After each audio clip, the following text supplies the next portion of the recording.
Hey guys, this is Tiffany, and for those of you who did not watch my last video and still have no clue who I am a co-moderator for the LGBTanswers.tumblr.com blog.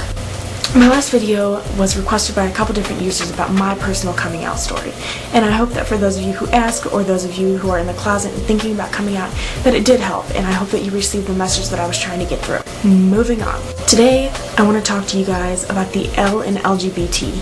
Lesbian. We'll get to the rest of it later, but today we're just going to focus on the L. I don't know why I'm moving my arms so much. So this is how we're going to do it. I'm sure right now you're wondering, what is there to talk about? Because as far as you know, there's probably a woman who's interested in other women, and that's a lesbian to you. That's not necessarily all there is.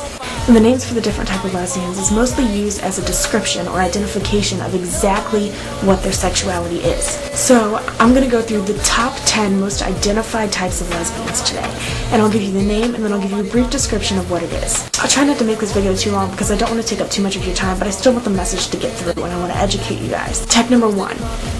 Butch or dyke. This is a term that I'm sure most of you have heard of before, and this is a woman, a lesbian, who behaves in a very masculine fashion. This could be the way that she dresses, the way she talks, her haircut, the way that she walks, anything. Basically, the traits that you have are masculine traits.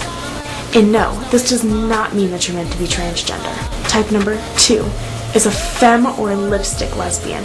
This is the girly girl. This is the lesbian who actually has feminine traits. They're very strong feminine traits. The girl that'll wear dresses, that'll get up and take an hour to get ready. The girl that you would never catch dead playing muddy football with the boys. The purist. Type number 3 is the futch, F-U-T-C-H. A futch lesbian is the lesbian who is a butch and a femme.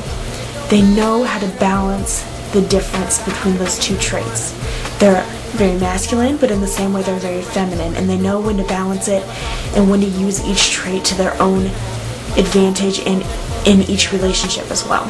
Types number 4 and 5. I'm kind of going to group these together because in a way they're very similar, but they're also exactly the opposite. A stone butch or femme is mostly based on the stone part of each descriptive lesbian. The stone means that that particular person does not wish to be touched genitally. However, the difference is the stone butch is usually very demanding.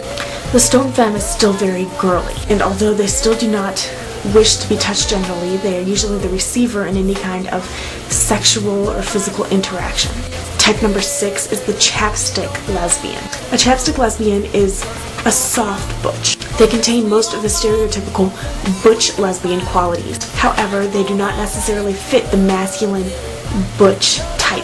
Type number 7 is a baby dyke. This can also be known as the baby butch, although I doubt you've even heard of this term before. A baby dyke or butch is a young and inexperienced lesbian. They're sometimes quite boyish, and they're usually just out for experimenting, and they're down for pretty much anything.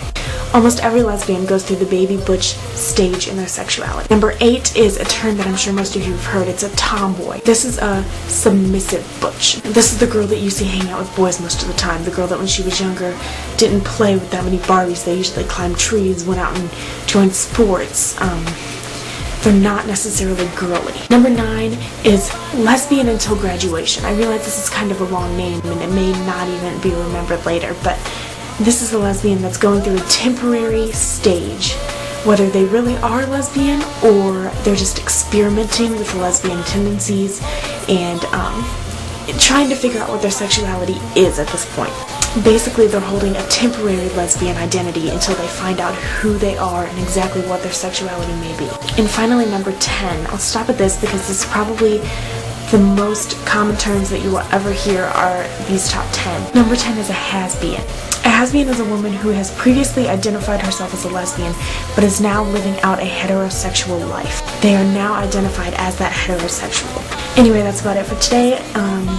In the next couple days, maybe next week, we'll talk about the G in LGBT, and I cannot wait to hear from you guys. If you have any questions or suggestions for the next video or anything that you think that we should include in the website, please feel free to let us know at lgbtanswers.tumblr.com. Stay strong, and we love you all.